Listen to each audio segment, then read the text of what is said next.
Salut, c'est Nicolas Mérieux pour Too Good To Go. À moins d'habiter sur Mars, vous avez forcément déjà entendu parler des dates de consommation. Merci. D'où viennent ces dates? Enquête.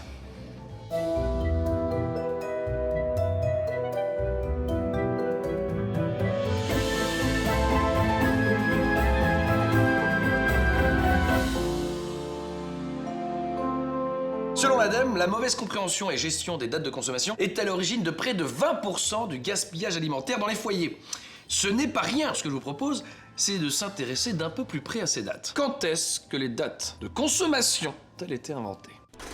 Il faut remonter en 1959. C'est là que le groupe Casino indique pour la première fois la date limite de vente sur les paquets de leurs produits. Mais c'est dans les années 70 que l'hygiène et la sécurité alimentaire deviennent une priorité pour l'État. Ainsi apparaissent les premières dates de limite de consommation pour certains produits. Au départ, cette nouvelle norme est vue comme une contrainte par les professionnels de l'agroalimentaire. Mais très vite, ils comprennent que ces dates de consommation peuvent les aider à avoir une meilleure traçabilité, mais surtout à écouler leur stock plus rapidement. C'est finalement en 1984 que l'État français rend ces dates obligatoires pour tous les industriels. Et ce n'est qu'en 2011 que les dates limites de consommation sont rendues obligatoires dans toute l'Union européenne.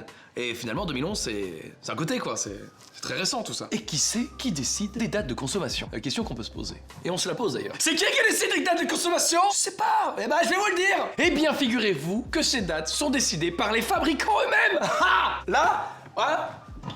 On se tape le cul sur le siège? Ça paraît étonnant, non? Elles sont fixées selon 3 critères de définition. La dimension sanitaire, avec le développement de bactéries, de moisissures, de pathogènes. La dimension organoleptique, avec la perte de goût, de gaz dans les boissons, mais aussi le changement de saveur, de texture, de couleur. La dimension intrinsèque, avec la détérioration des nutriments et la perte des vitamines. Avec ces 3 critères s'ajoutent des considérations nationales et de marché. Où le produit est-il fabriqué? Où va-t-il être livré? Et quelles sont les habitudes de consommation nationales? Toutes ces variables qui prennent en compte l'ensemble de la chaîne alimentaire font varier les dates de consommation pour des produits similaires. Ça va, c'était pas trop dur comme explication parce que si vous voulez on fait une petite pause, hein, moi y a pas de problème.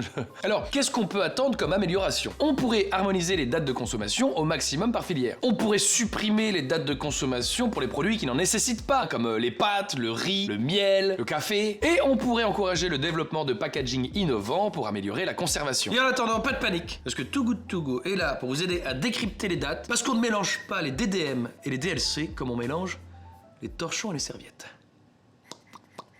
Et voilà, c'était alimentaire, mon cher Watson. Pensez à vous abonner à la chaîne de Too Good To Go, hein, puis regardez peut-être même les autres vidéos si vous voulez en apprendre un peu plus sur le gaspillage alimentaire. Il y a plein de petites choses qui ont été faites avant moi, et la suite arrive très vite.